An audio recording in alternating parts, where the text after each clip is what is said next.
Europe 1, 9h05. La sortie du jour, Diane Chinouda, bonjour. Bonjour Thomas. Ce matin, de la BD et de la bande dessinée avec le dernier album de Largo Winch, le 19e de la série. Il s'appelle Chassé-croisé. Oui, alors on a tous vu un Largo Winch au cinéma avec Thomas Sisley dans la peau de ce gentleman séducteur, un jeune milliardaire en blue jeans, cet aventurier au grand cœur qui est aussi à l'aise dans une soirée de gala que dans la jungle birmane. Alors là, qu'est-ce qui lui arrive à Largo Winch dans ce dernier album de bande dessinée? Eh bien là, pour la première fois, tout se passe à Londres, Thomas. Le Londres d'aujourd'hui. Et on est dedans dès la première page. Ça commence très fort avec une explosion.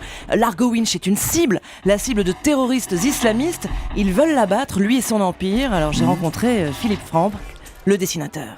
Au départ, et comme ça à première vue, c'est une machination évidemment, avec des islamistes qui en veulent à Largo. Comme toujours, il faut bien des mauvais dans une histoire. Et puis, au fil de la lecture, on va se rendre compte que ce n'est pas si simple que ça n'en a l'air dès le départ. Oui, on est vraiment dans un monde de faux semblants. Personne n'est vraiment jamais qui il prétend être jusqu'au moment où les masques tombent. Et j'imagine qu'il y a un peu d'amour saupoudré mieux de tout ça. Ah oui, je crois que ça va plaire à nous les femmes. À Largo Winch est toujours sensible au charme des belles femmes. Les dessins sont très sexy, Thomas. Ça devrait plaire également aux hommes, à vous. Les femmes sont hyper sensuelles et là, il tombe amoureux d'une très jolie fille qui a l'air toute gentille comme ça, mais bon, voilà, c'est mystérieux. Haletant, j'en dis pas plus, c'est l'univers de Winch. C'est un savant mélange de polar d'aventure, un petit peu façon James Bond, mais sans l'être vraiment. Enfin, c'est un peu particulier comme Largo parce qu'il y a aussi une dimension économique qu'on n'a pas dans beaucoup d'autres styles. Voilà, les décors sont fouillés, le dessin toujours aussi beau, dynamique, on retrouve sa palette de couleurs vives. Ça s'appelle donc Chassé-croisé, c'est le dernier Largo Winch en bande dessinée